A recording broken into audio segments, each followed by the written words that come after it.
are here today at M&S's engineering yard in Annan, where they have been fabricating the steelwork to create the new structure here.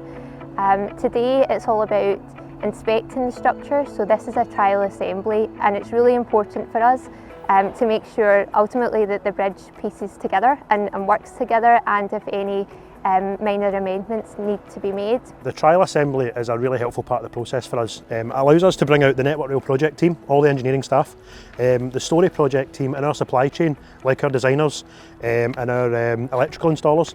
They can check the fitment of lots of things, so things like bridge lighting. They can walk up the parapets and actually check that the lighting's going to fit. We can also have a good inspection of the steelwork and make sure that all the welds are good, make sure that there's any issues that can be ironed out before the bridge actually turns up on site. So the bridge we're putting in here at Dumfries is different from ones we've put in different sites over the last few years.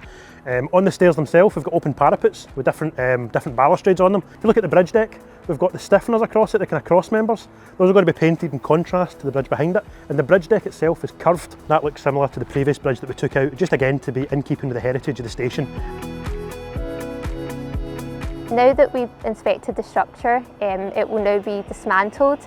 It will be taken off-site where it will be painted and ready for its installation at the station. To enable the bridge installation, the car park on the platform 2 side of the station will temporarily close from midnight on Wednesday the 10th of April.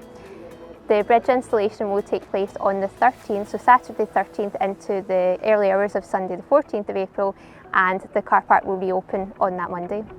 We'd just like to thank passengers and those living and working by the station for all of their support during our project work.